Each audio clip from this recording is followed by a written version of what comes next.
Today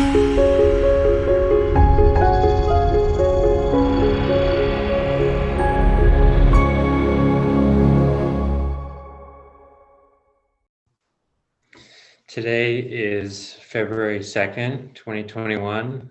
I am Michael Walsh, and I'm here with Kashana Soldier, and we both work at the Yonkers Public Library. We are interviewing Vinnie Bagwell as part of the African American Oral History Project. So can you just state your name, please, Vinnie? Hi, I'm Vinnie Bagwell. Thank you. Vinnie, where did you grow up? Well, I was born in Yonkers, and I grew up in Yonkers until I reached fourth grade. And I guess I moved to Greenburgh, New York, I guess I was 10. And then ultimately, I graduated from Greenburgh Central 7 school system. Who did you grow up with? Meaning?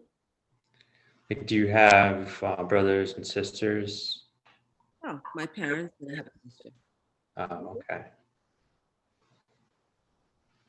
So what schools did you attend? You mentioned one school in Greenburgh.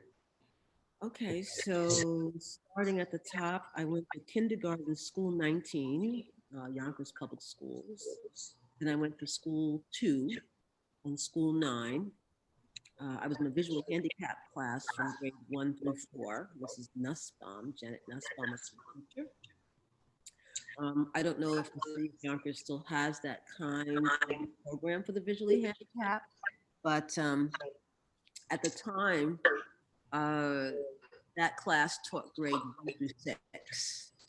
And when my parents moved to Greenburgh, I went to the Richard J. Bailey School. I also went to the Tarrytown School. And then ultimately, the Webb Middle School and Woodlands High School. And then, of course, college, Morgan State University. Oh, right. What were your neighborhoods like growing up? Like the one that you grew up in Yonkers and then Greenburgh? We lived on Harriet Street. Mhm. The building that I lived in at the time is no longer exists. Yonkers is a steep slope town, so needless to say, Harriet Street is a steep slope. For the most part, the community was mixed. People were congenial. I mean, I remember speaking to people on the street, knowing neighbors. There was a convenience store next door to our building called Helen's. And ultimately, when we moved to Greenburgh, my parents moved to Hillside Avenue, which is, I think that's 100. I'm not sure if that's A, B, or C, but it's one of the 100s. And again, a mixed neighborhood. And again, the neighbors were at least congenial, not necessarily social. I mean, we were close with the people right next door, but everybody kind of knew who everybody was. It was pretty much that way. Were there places that you regularly went to in Yonkers? Were there what? Places that you regularly visited or went to in Yonkers? Of course. I mean, we went to church on Sunday, Messiah Baptist Church. My mother's family is from, well, they're originally from Virginia, but my grandparents were both living in Yonkers. So we went to Messiah Baptist Church, but the family also belonged to Community Baptist Church. There was the YWCA, who occasionally had programs. Of course, we had regular walks to the square, in the good weather.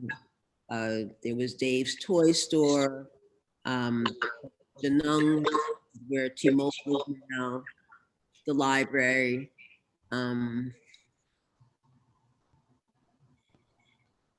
pizza shop, the pier.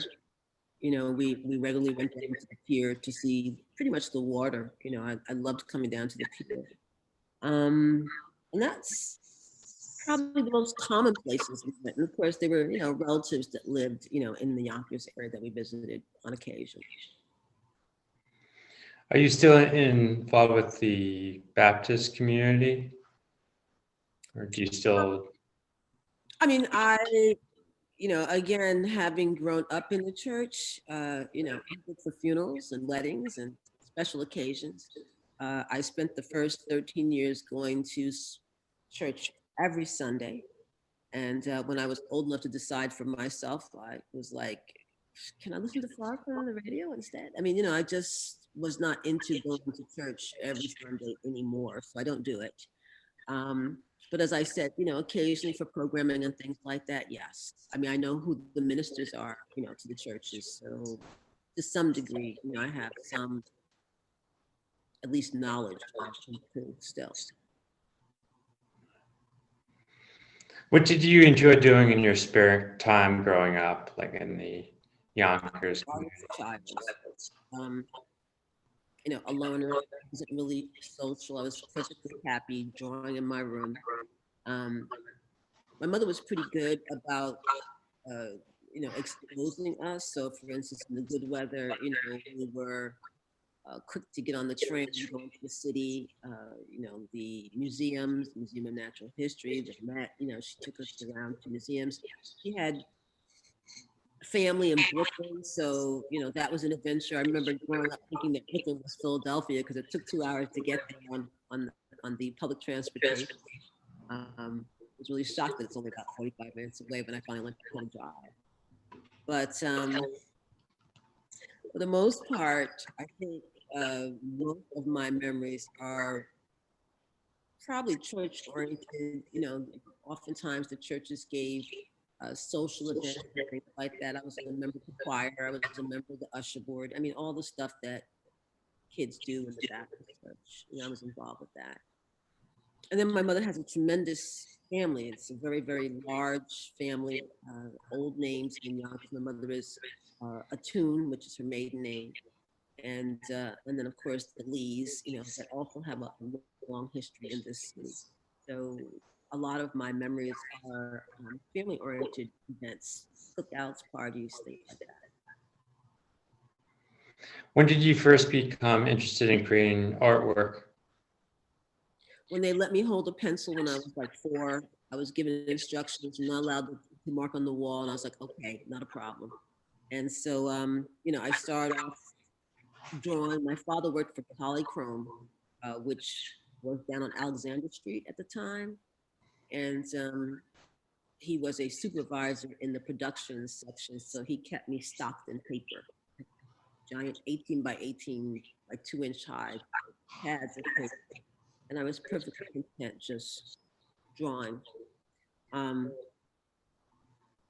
It was declared, early on that I had, some talent because I could draw very well from the very beginning. So mostly growing up, pencil drawing is the most that I did. And then of course, when I got to high school, we were introduced to, I guess what you might call crafts, but really drawing was my thing until probably about senior year when it dawned on me, if I can draw, I can paint. And I had an idea and had a little job and went to the store and bought what I thought I needed. And Saturday came and spent the whole day painting. It's like, look, I've been painting all along.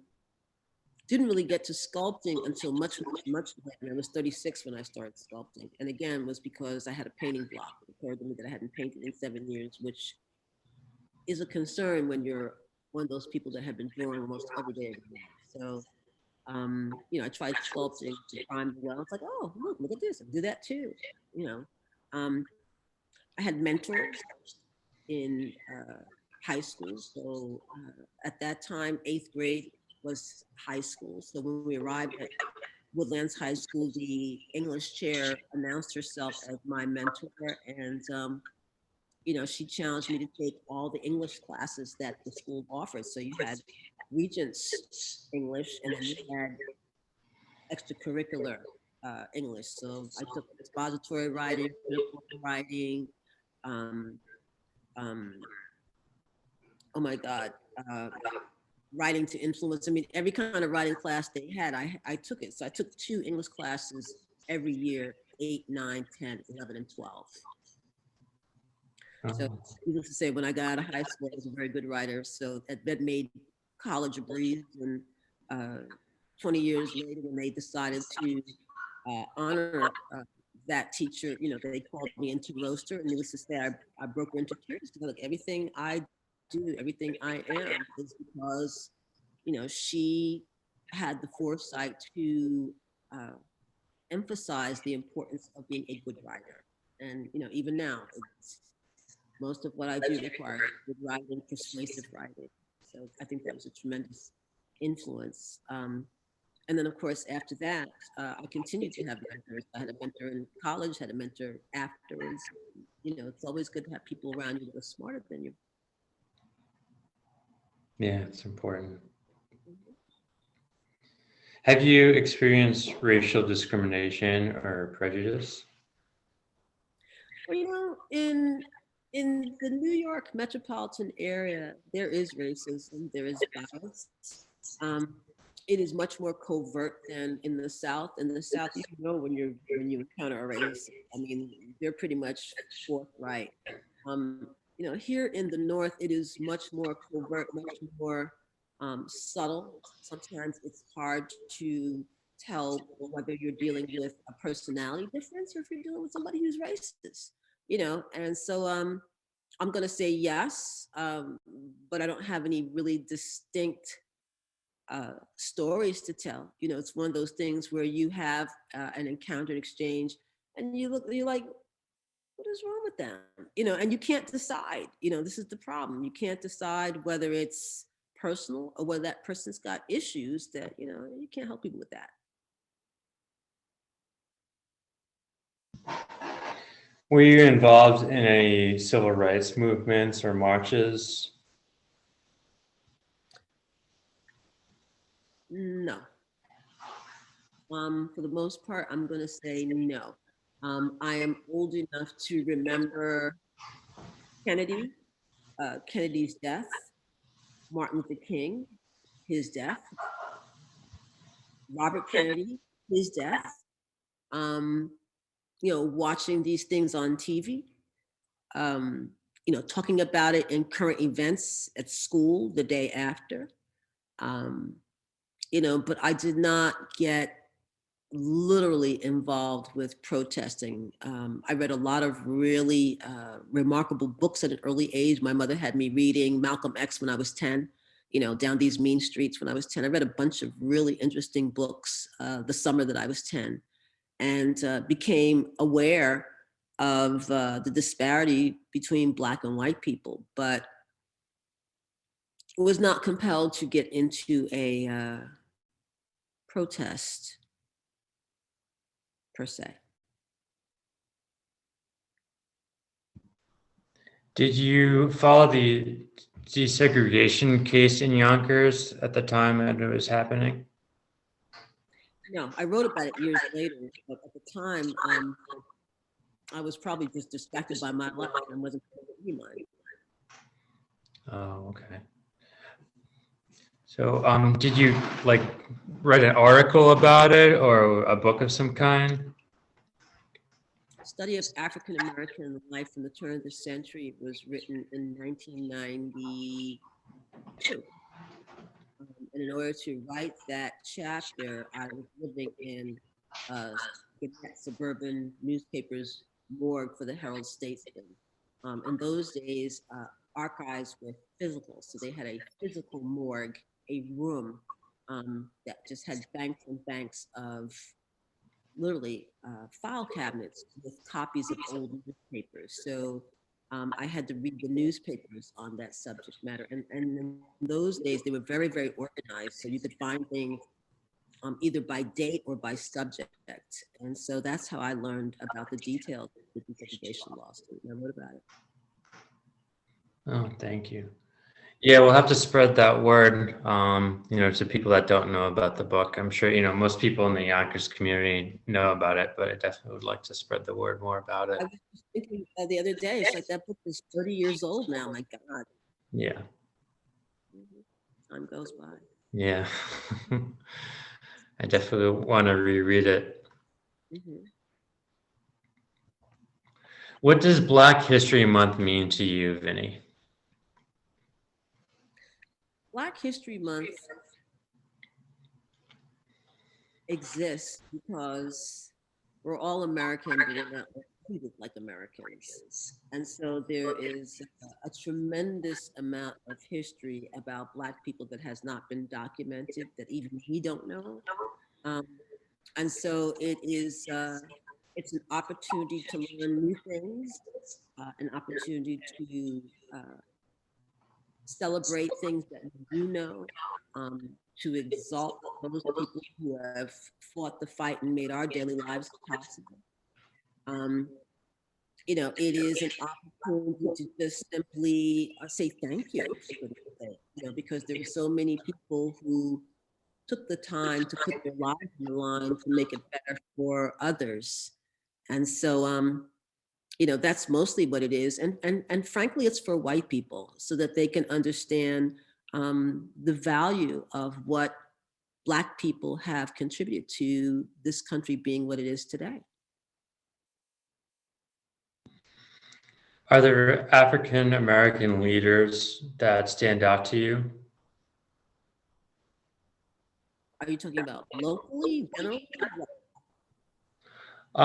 Just like African American leaders in history, like are there certain that stand out to you, and who are some of those? If you ask me, I'm going to say my favorite is Frederick Douglass. I love Frederick Douglass because Frederick Douglass was, um, number one, he was an intense, passionate orator and a phenomenal writer. I had to study him a number of years ago when I did a sculpture for, the sculpture was originally designed for the northwest corner of Central Park. Hofstra ended up building it. But I spent a lot of time reading his speeches and just loved how he used the word to express the truth and to express the passion with just tremendous beauty and force. So if I had to pick one person, and that was my attitude when I made the sculpture, Hofstra put out a call to artists asking for a public artwork that celebrates the history, the achievement, and the aspirations of people of color. And at the time, this is like 2007, the budget was 185,000, which is not shabby, but I'm just like, it's an epic story you're asking for. You need another zero. And so, because I do representational figurative people, the question is, for 185,000, that's enough for maybe one sculpture, possibly two. It's like, if I had to pick one person to represent me as an African American, who would I pick? And, when I thought about it, it was like, Frederick Douglass is my guy. Of course, there are others, but I mean, these are all iconic people, and each of them has their own story. But I think collectively, it is, again, astounding, um, the amount of commitment it takes to follow something through, to the end. Everybody doesn't have that kind of care. I mean, they just don't.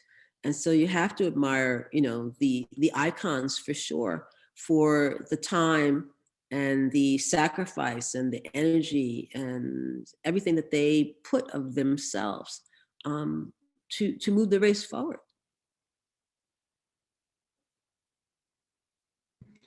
Could you talk about some of the other community art projects that you've created, like the Sojourner of Truth and also the Africans Rain Garden projects? Um, Well, of course, I used to write for Gannett back in the late '80s. Actually, no, excuse me, that was the early '90s. That happened because again, I was writing the book on the history of Yonkers, African Americans, and at the same time, I had just started sculpting, and I was really just pumped about it because it came like magic. So, I was friendly with the editors at Vinnie, and when I went to show them the artwork, hoping that they would do a story on me, they asked me to write for them. So I spent a couple of years writing a column for the Herald Statesman. And my instructions were, you can write about anything you want to as long as it's about Yonkers. And so at that time, I took a lot of time to really look at Yonkers, particularly the Southwest Quad, to see what was going on here and to give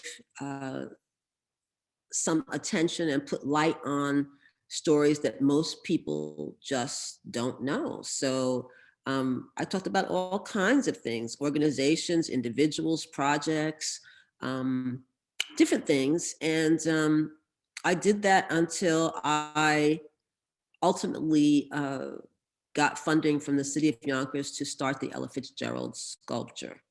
And again, that was something that I initiated, with the city of Yonkers. At that point, I had become friends with Barbara Siegel and 8 other, because I make 10.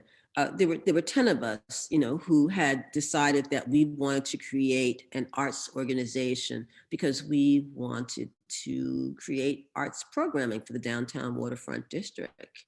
And so, because again, I had a writing background, that group was interested in me and I was interested in them because they were from my planet, of my kind.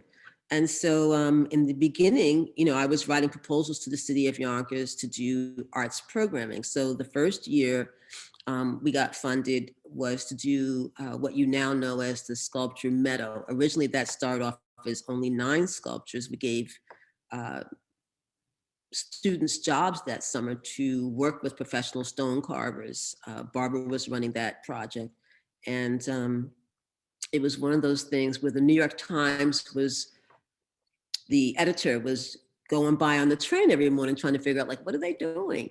And so one day he just decided to get off the train and come and see, like, what are you doing? And when he saw, what we were trying to do with the arts in Yonkers, he wrote a full-paged article on it. And I think that's when the city of Yonkers realized that public art could really be a good thing, in terms of good PR and just something that the community would really, really value, that art expressed the values of the community. It was a good thing to embrace. So they gave us a gallery space and I was the director of public programs. So basically I was curating and fundraising and, developing exhibitions.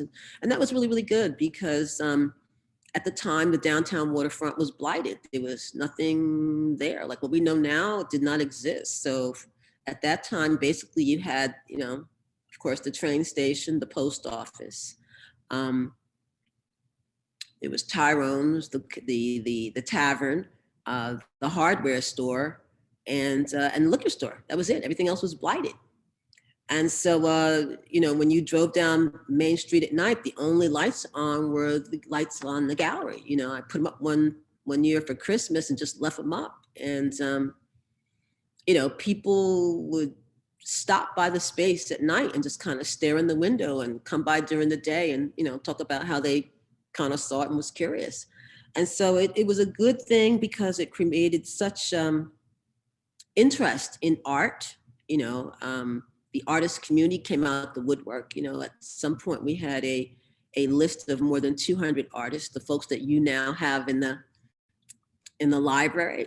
Those originally were the folks that we cultivated, through Art on Main Street, Yonkers.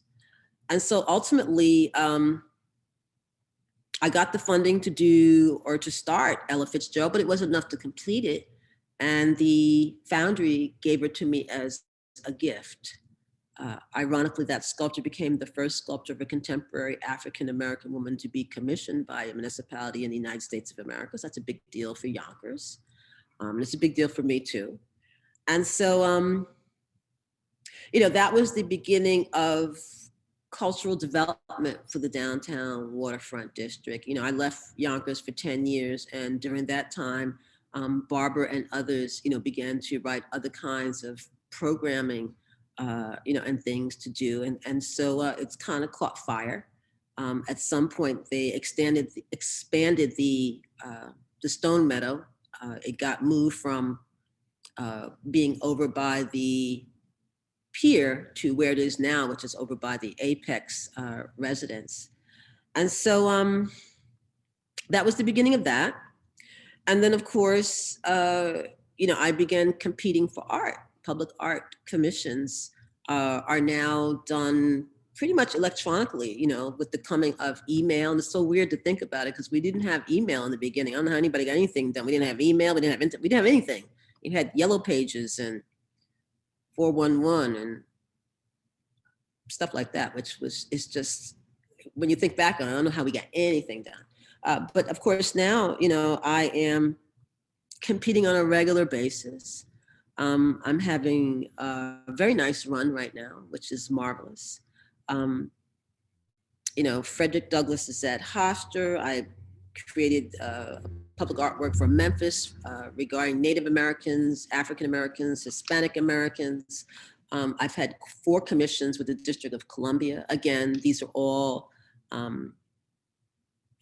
historical pieces in that they illuminate Black history, untold stories. A good example of that would be Contraband. It's a public art project that I developed for the District of Columbia. I had never heard of Contraband Camps. And when I started asking people, nobody else seemed to understand it. They was like, what in the world is a contraband camp? And so, before the Emancipation Proclamation, the District of Columbia and New York had emancipated their enslaved Africans already. And, folks were migrating from the South to the North, trying to escape the institution of slavery. And because African Americans were considered property, chattel, kind of like in war. If you leave your cannon too close to the line and somebody confiscates your cannon, it's like, sorry, my cannon now. And that's kind of how it was with enslaved Africans. So in the first year, 40,000 people landed in the District of Columbia. And of course, few people realized that the District of Columbia was a swamp. The slaves were the one that removed the water. And all these people were coming through the woods and were arriving infirmed. And so this is how Howard University Hospital was created. And oh yeah, by the way, Sojourner Truth was a nurse there, and Frederick Douglass was friends with, Abraham Lincoln. It's just wild, interesting stories. And telling them through public art, because the beauty of public art is that it's accessible. I mean, you can walk up on something and leave it and know a whole story without having to go in the library. It's an incentive to go in the library.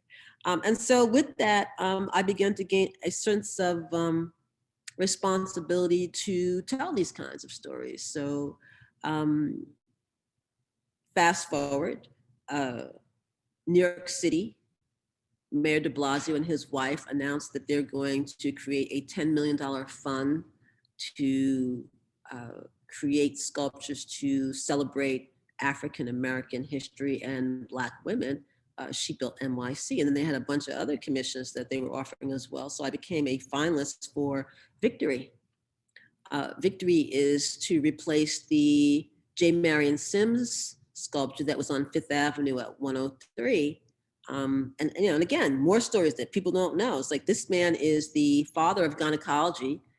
Talking about the guy who invented, that speculum that you put up your vajayjay when you go to get your pap smear, that guy.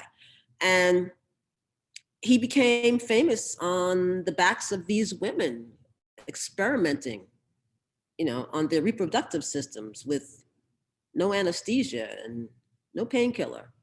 Figured it out and then took it to Europe and did it on white women with painkiller and anesthesia, which clearly suggests bias and racism. And so, the community of Harlem and East Harlem demanded that the sculpture be taken down. It took them 10 years to get the sculpture taken down. And so now Victory is interesting because the selection committee picked somebody else and the community rioted. They're like, that's not what we want. That doesn't represent the story. That's not what we want. That's not what we mean. We want the angel. We want Miss Bagwell. We want Victory. And so nothing like that has ever happened before, particularly in New York, which is the largest repository for public art. And so that, of course, snapped the attention of just about anybody who's in the public art world, like, whoa, know that should happen. And so the media has been extremely intrigued and diligent about shepherding that project. Of course, enter pandemic and all the things that come with that. And so Mayor de Blasio just released the funds for that commission on J2 this year. The rest of public art is still suspended, but that sculpture is considered to be very important because, well, Black Lives Matter now. And so it's been an interesting adventure. It's just ongoing. Yeah. Well, thank you for all the wonderful work that you do. Thank you.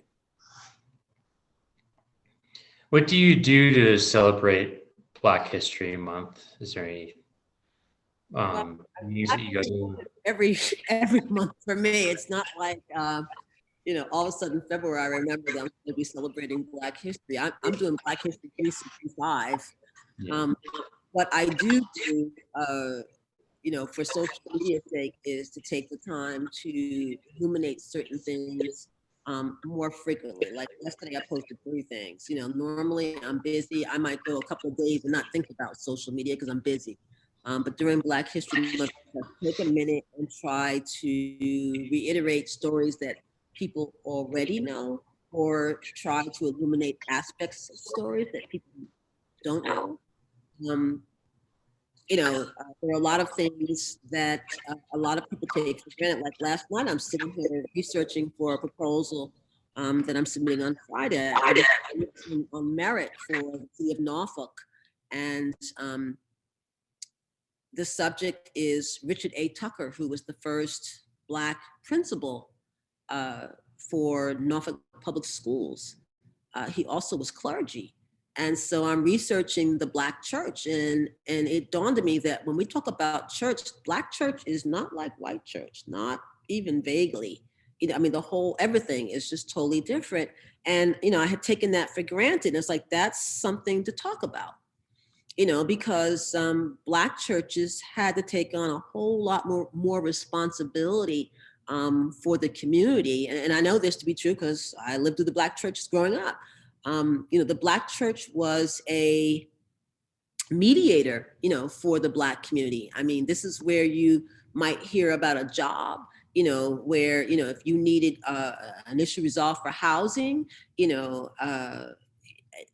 they did so much education. In the very beginning, it was the Black church that was educating enslaved Africans before, laws were put out to stop Black people from being educated. People were learning how to read in church, and so that's an interesting thing to illuminate because, you kind of take a lot of today's liberties for granted. It's like, no, there was a time when reading was illegal for Black people. It's like, try to remember that, and so, Black History Month is a month to really go deep and to remind people of the distance and the extent of the struggle, because frankly, the struggle continues.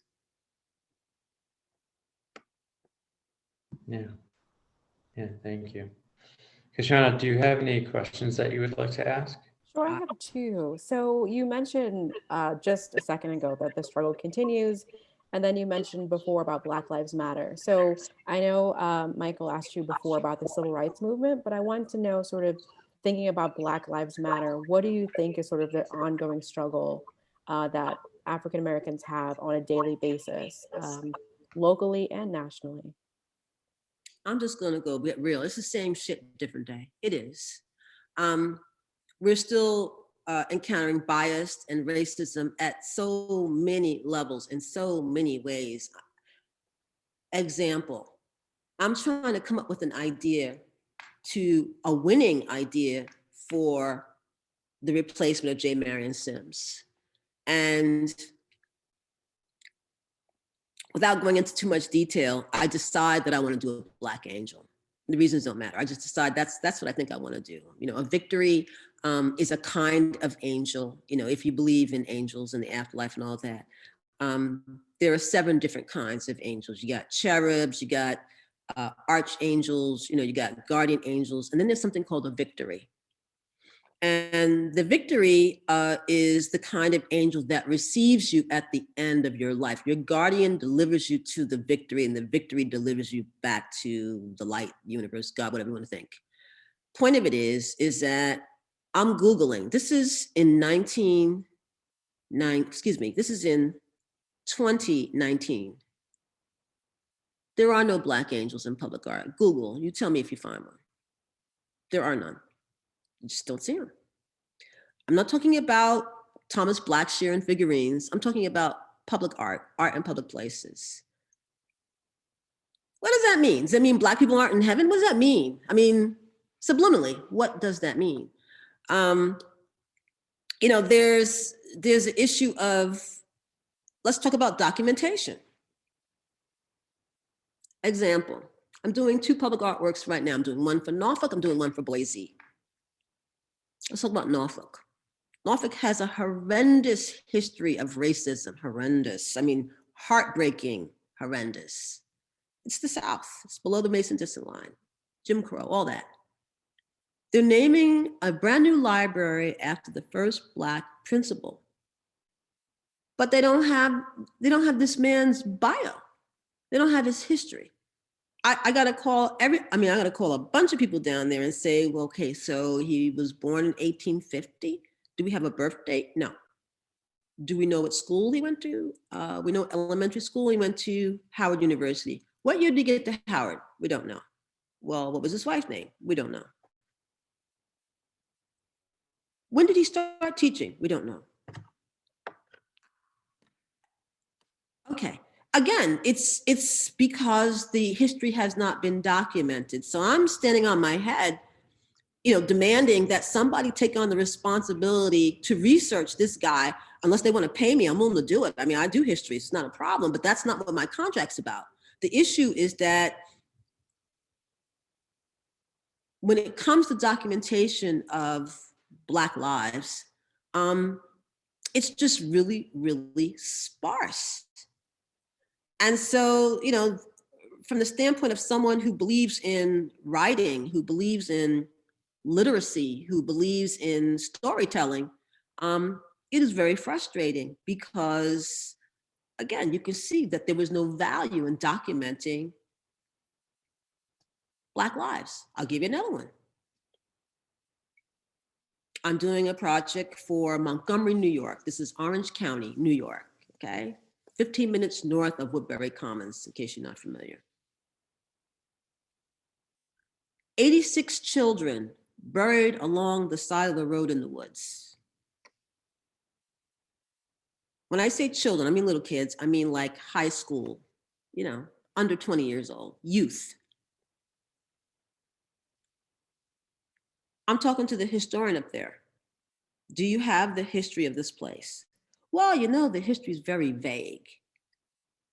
Well, that's vague. What does that mean? Now, the oldest marker in that cemetery, and there's only one that really has legible writing, is 1756. That's quite a ways ago. So the question is, who these people belong to and where did he get them from? So we do know that it was a German man from Germany. It's like, yeah, but did he buy them from the Phillips family? Where did these people come from? I don't know. I'm still trying to figure it out. 86, what did he do with them? What kind of work did they do? We don't know. Is there any kind of manifest or ledger for property? Not really. why are they all buried here? We don't know. It's like, okay. So I've got several historians digging, and the thing of it is that you've got to be creative in your thought to figure out how to find the information. So I'm talking to Bob Walters the other day about, well, Phillips Manor Hall, something totally kind of sort of unrelated. And I kind of mentioned this, like I mentioned it to you. And he starts talking about the fact that the Dutch used to bring indentured German servants to New York. And that when they were released from their indentured service, they were given slaves and they moved upstate New York. So now we're like, okay, so the next question is this one of those guys? Is this guy formerly an indentured slave or indentured service? It's taking a lot of man hours to try to string along enough of a story for me to tell something with some coherence. This is a problem. This is 2020. This is a big problem. And it's not just here, it's everywhere. Everywhere. Depending on how a community values history, all history determines the quality of the information you can find. And so, example, not J. Marion Simmons, what's his name? John Jay. John Jay was a statesman. He was the first Chief Justice for the Supreme Court. He was a lot of things. I found out that, while I'm exalting him for the enslaved Africans' rain garden, this is the guy who wrote the first law to manumit, technically free the enslaved Africans. John Jay professors come to me and say, oh, hold up, don't be so quick to exalt him, because let me tell you what happened after that. And of course, as they begin to tell you the stories of how they tried not to free children and how it's just like, what's wrong? Never mind. The point of it is that there are two professors from John Jay, and this is what's interesting about John Jay College. Because John Jay College knows John Jay, they know how he really was, not what we think, but how he really was. One of the things that the college does is it requires the professors to donate a certain amount of time annually to Black history, which I think is amazing. And so there are several professors who took the time to create an index. If you Google it, you'll find it. It's New York State Slave Index. And they went all over the state documenting slave holders and enslaved Africans that belong to those slave holders. Tremendous index. I mean, it's pages and pages and pages and pages. So I'm looking at Montgomery, and the Montgomery page is brief. Like, where's the 86? I see two people listed. Where's the 86 and where's the Miller guy? Well, when I finally connect with them, they're like, you found something? Like, yeah, you might want to go into my Google Doc because I got some stuff that you might want to know. They're like, ooh. So, again, when they came to visit me, I met with a lot of historians right after I won the Victory Commission. Because one of the things that the historians admire about me is the fact that I care about history enough to talk about it, to document it. Like, for instance, right now, I got the chair whip out for Norfolk. I'm like, I'm trying to do museum science. I need a story. I need enough information to be coherent. This is going in front of a library. You guys work for a library, you know what I mean? And so point of it is that it's called serendipity that I care about storytelling and history, because if I didn't, then more time might go by, public art might go up with no storytelling, and you got art, but you don't really know what the story is behind the artwork. What's the point? I mean, I'm using art as a vehicle to talk about history. And, the interesting thing about that, if you want to switch subjects for a second, is that there's now discussion about the need for representational figurative sculpture for Black history, because we haven't had that yet. White people got that. Like, they can do conceptual art. on a subject because they already have their representational figurative sculptures about their people. I'm going to give you an example. The Abolitionist Commission for Brooklyn. They picked a conceptual artist. Her concept does not use the word abolitionist. So how do we know what you're talking about? You know, she's leaving it to the viewer to interpret, but she's not giving you any frame of reference. If you don't know what an abolitionist is, how do you understand this concept? You're not giving them anything. So now there's discussion that maybe that's not the best approach for that public artwork because frankly, Black people need to see themselves in storytelling because we haven't been seeing ourselves in storytelling and public art. Here's another talk show. The public art arena is a white patriarch arena. Come here, can you stop it? Hi, say hi again, sit down. When I say that the public art arena is a white patriarch arena, I mean like for centuries. There are very, very few women. If you want to count it off, let's just stay in the realm of representational, figurative artwork. There's about 5% women in the public art arena today.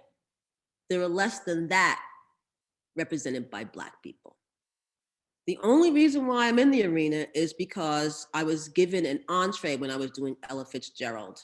If Sculpture House Casting hadn't cared for me and volunteered to let their cousin cast that sculpture at their cost, I wouldn't be in the arena. The problem is frankly, it's economic, it's money. You're talking about big commissions, 100,000, million, 500, 250,000, whatever the case may be. Municipalities are not going to give that kind of money to somebody who's never budgeted and produced that kind of money. It's scary because even for those of us that are experienced, and hell, I've been doing it for 25 years, they still act like they think you're going to run off with the money and not do what you're supposed to do. So to invite somebody who's never done it before and give them that kind of money, most municipalities not feeling it. So it's going to be a while before you see a lot of women and a lot of Black people in the public art arena, which means those of us that are in the arena, there's a certain responsibility, at least I feel like there's a certain responsibility to do as much as you can when you can. That's what I know. Thank you. You really answered my last question, which was thinking about sort of memorializing Black lives. Your work is moving for so many people because it puts into context history in public places. And I guess I was wondering, beyond sort of saying that you have this responsibility, when you think about the future, what legacy do you want to leave for those who are coming, which they are coming after you, the women, Black people, people of color into these public art spaces? What legacy do you want to leave for artists who are trying to capture history in public spaces? First, I want to say, it's interesting when you dig yourself, and you for the most part, I am very passionate about making art. I'm one of those people that loved making art from the very, very beginning. I came here, God must have kissed me on the forehead, Harrison, before I left, and it's like, okay, here's your gift, go do something with that. A couple of months ago, every now and then, in the middle of the night, I'm in bed on Facebook and I'll go down a rabbit hole. I'll just land someplace I've never been before. And I discovered that I don't even know how to get there, just sometimes I get there. There's a place in Facebook where people can email you when they're not your friend. And I did not know this. So one night I find this place and this woman has written me a love letter. She has accidentally found me because I made a remark on a mutual friend's page. She sees my profile picture and says, oh, that's beautiful. Let me see that. And then she clicks into my page and she says, I got sucked in for 2 hours on your page, just scrolling and looking all around. She said, at some point you made me cry because I realized I had never seen myself in this medium before and your work is beautiful. And I'm like, this is what I'm living for. This is what I'm living for. Because again, white people take it for granted because they've been making public art for public places for centuries. In this country, you see public art to just about every subject in the world. But Google slavery. And I don't mean the icons, Harriet Tubman, Sojourner Truth, Frederick Douglass. Google the everyday people, them. Well, you have the African Burial Ground in New York City, but technically that's not a memorial to the masses. That's a memorial to the people who were buried in the slave cemetery in Lower Manhattan. Frankly, if the construction team that was digging the foundation hadn't been Black, the general contractor was just like, oh yeah, that's to be expected, keep going. Except for 418 people in this one space. And because David Dinkins was the mayor and he was Black, by the way, he's my cousin, you know, they go to him and say, whoa, look what's going on. So they had to stop. Of course, when the community found out, they were outraged, and that created all the drama that says, no, you got to do something for us. So they created the African Burial Ground Museum, which is beautiful. The only complaint I have at it is I want more. You can also take, for instance, the Lynching Memorial in Alabama that opened up, last year before last? Again, there's a section of it that is dedicated to enslaved Africans. They consider enslavement, you know, under the moniker of lynching. And you have, I don't know how many sculptures it is, but it's several. And, you know, they look like they've just been captured and shackled, and it's a very painful piece to look at. You know, I had people inboxing me saying, why don't you do something like that? And I'm like, no, see, that's not where I'm coming from. That artwork shows the inhumanity that was bestowed upon enslaved Africans. I want to give it back to them. I'm showing Black people's humanity. There are quiet moments when they're not really being chastised or beaten or mistreated, where they're just by themselves being themselves. It's like, these are people too. So for me, when you talk about the legacy, for me, the legacy is to continue to remind everybody, Black people are people too, damn it. We got concerns, we got issues, we got dreams, we got hopes, we got stuff we want, you know, and we got the things that we can contribute and have contributed and will continue to contribute if somebody would just get out the way and let us be American, since this is where we are. Let us participate equally, you know, in the bar and the measure of this country. And that is a very, very tall order. We have a long way to go. I mean, we're not going to live to see the end of it. We're not. But, you know, it's nice to kind of set a foundation to say, this is the kind of work you can do. You know, anytime I talk to somebody with some talent that I think they can take that skill and transfer it to art in public places, I encourage them. I got a number of people that I'm just like, call me, I'll help you, because the arena is big enough and I'm stable enough that I don't have to be threatened by anybody new coming in. Fine, if you're better than me, then you're better than me. Damn it, there's room for you. And so, you know, that's kind of how I feel about it. You know, I feel like I win on my own merit, and I'm not going to hate, you know, and try to keep the arena to myself. It's like, no, there's plenty of room for people of color to be in the public art arena and make a contribution to talk about the full history, you know, of this country. Thank you so much. I think that both sort of your vision of what the future can hold, but also our responsibility are really important things to talk about, especially this month, as you know, it's not really for a certain demographic, it's for all of Americans to contend with what I think is rewriting the historical narrative. So yes, thank you, Michael. It's exciting. Yeah. Well, thank you so much, Vinnie. Oh, you're welcome. Thank you for talking to me and reminding me. Somehow I was expecting the doorbell to ring. It's still like an old mode. That's what coming over. Yeah, no worries.